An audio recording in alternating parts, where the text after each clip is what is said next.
Bonjour à tous, nous sommes lundi 11 juillet, il est 10 h du matin, nous sommes à l'aérodrome de Chartres, dans l'Eure, à un peu plus de 80 km de Paris et plus précisément de l'Arc de Triomphe, des Champs-Élysées. C'est là que vont défiler les troupes militaires françaises pour le défilé du 14 juillet. Aujourd'hui pour Figaro Live, nous allons participer à la répétition générale de ce défilé et nous allons donc prendre part à bord de l'un des 12 hélicoptères de l'aviation légère de l'armée de terre française. Au programme, rapide brief sécurité, rapide brief sur les conditions de météo qui ont l'air excellentes aujourd'hui. Rencontre avec les pilotes, l'équipage et 2 heures de vol au-dessus de Paris. Je vous propose de vivre cette journée avec nous, c'est parti. Notre circuit d'attente est le passage de Papa 5, je vous confirme les horaires. La tribune présidentielle, Papa 2, c'est l'Arc de Triomphe, c'est dans l'articulation.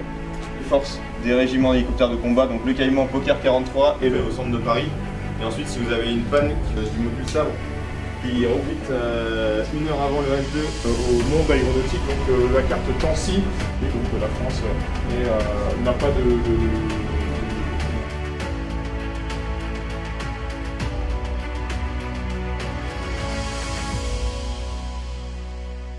Donc là, le brief vient de se terminer. Nous, on va embarquer à bord d'un Puma. Le Puma, c'est un hélicoptère de manœuvre et d'assaut qui est surtout utilisé sur le territoire national. On va aller rencontrer notre commandant de bord.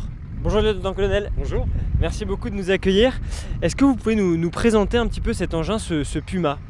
Écoutez, c'est un hélicoptère Puma, c'est ce qu'on appelle un hélicoptère de manœuvre et d'assaut, un hélicoptère qui a pour vocation de transporter du personnel, en général une dizaine de personnes, mais c'est assez variable. C'est un hélicoptère relativement ancien, il date des années 60. C'est un hélicoptère de combat dans le sens où il a vocation à être engagé au plus près de l'action, mais ce n'est pas un hélicoptère de ce qu'on appelle des hélicoptères armés, c'est-à-dire qu'il n'a pas pour vocation d'être armé et de délivrer des munitions, de délivrer le feu au sol. Voilà. Sa fonction de combat est de transporter et d'insérer ou d'extraire des commandos au plus près de l'action.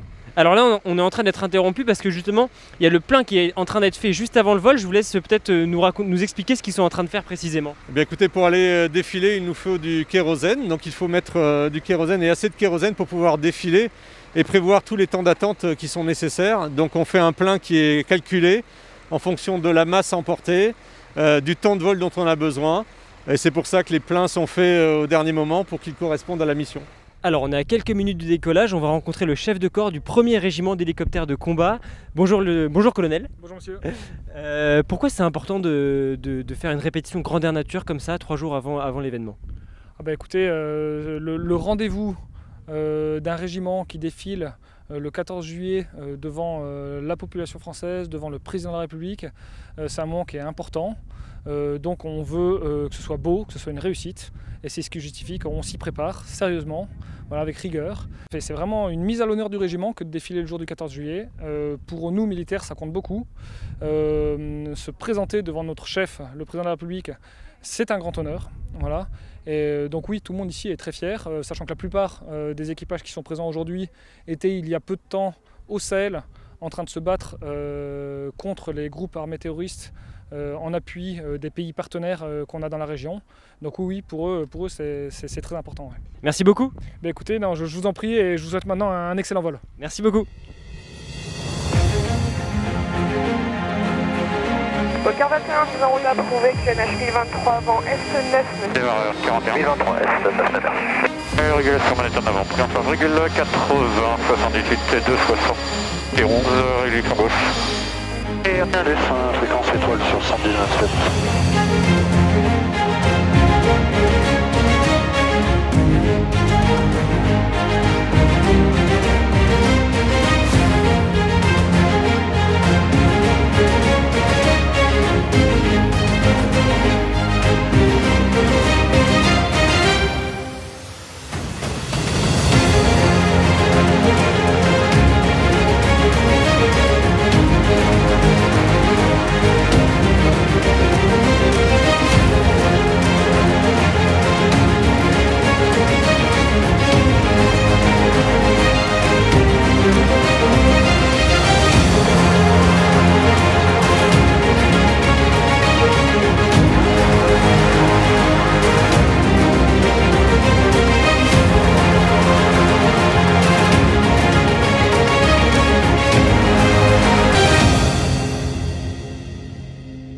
Donc là il est 15 h 30, on vient tout juste d'atterrir à Chartres pour nous, ça s'est super bien passé. On va demander au pilote directement comment vous vous êtes senti pendant ces 2 heures de vol à peu près, donc vers Paris.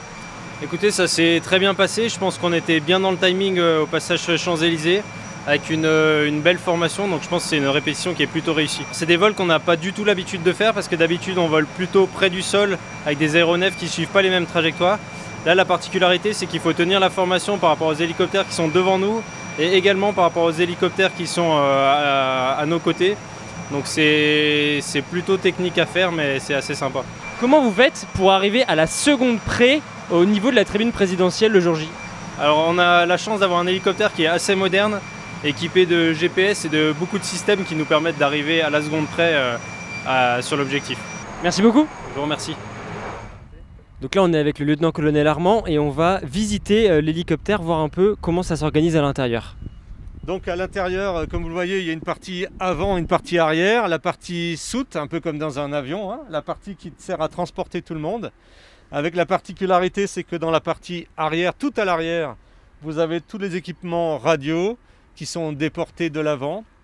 Et bien sûr, à l'avant, nous avons le cockpit, le poste de pilotage, là où tout se passe.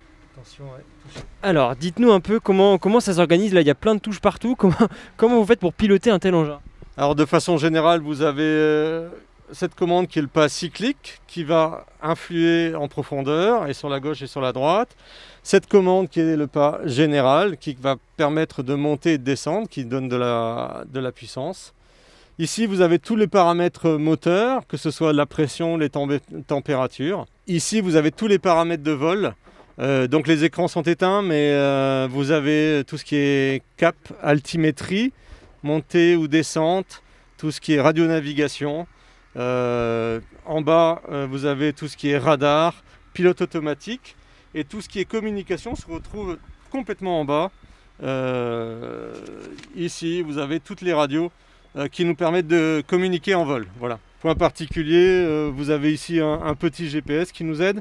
Et là, ce qu'on appelle un pavé de voyants d'alarme. Donc ce sont les voyants qui ne doivent pas être allumés lorsque nous sommes en vol. Ok, merci beaucoup. Voilà, il est 16 h, tout s'est très bien passé. Les équipages sont en train de terminer le matériel. Les commandants de bord et les pilotes, eux, sont au débriefing. Et si tout s'est bien passé, eh ben, rendez-vous le 14 juillet à l'Arc de Triomphe.